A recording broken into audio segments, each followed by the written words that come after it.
एक लोमड़ी और एक हंस दोनों आपस में अच्छे दोस्त थे। एक दिन लोमड़ी ने हंस को दावत पे अपने घर बुलाया। हंस दावत पे गया और लोमड़ी ने दोनों के लिए खीर बनाई। लेकिन लोमड़ी ने जानबूझकर दोनों के लिए प्लेट में खीर परोसी। अब हंस के सामने परेशानी यह थी कि वो खीर खाए तो कैसे खाए, क्योंकि हंस का मुंह तो पतला होता है और उसकी चोंच भी बिल्कुल ऐसी नहीं थी कि वो एक प्लेट में रखी हुई खीर आसानी से खा सके। इसलिए बहुत कोशिश करने के बाद भी हंस कुछ न खा सका। इधर लोमड़ी मज़े से खीर खाए रही थी, क्योंकि प्लेट में खाना उसके लिए बेहद आसान था। इसलिए लोमड़ी ने जल्दी ही अपनी सारी खीर चट कर डाली। बेचारा हंस चुपचाप बस लोमड़ी का मुंह देखता रह गया। हंस लोमड़ी के इस व्यवहार पर बेहद नाराज हुआ, लेकिन उस समय वो चुपचाप वहां से चला गया।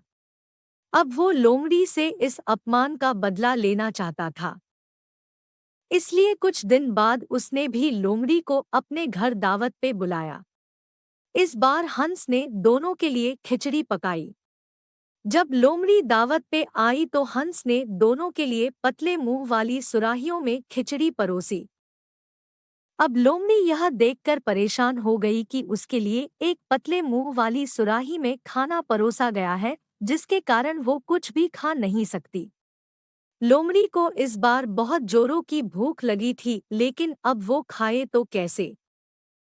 इधर हंस बड़े मजे से खिचड़ी का आनंद ले रहा था, क्योंकि लंबे और पतले मुंह वाली सुराही में खाना उसके लिए बहुत आसान था। लोमड़ी अब चुपचाप ये सब देखती रही और अब उसे वो पुरानी बात याद आ गई, जब इसी तरह उसने भी हंस का अपमान किया था। अब लोमड़ी बात को समझ चुकी थी, इसलिए वो चुपचाप वहां से खिसक ली। इस प्रकार हंस ने अपने अपमान का बदला ले लिया। कहानी से शिक्षा: घर आए मेहमान का अपमान नहीं करना चाहिए।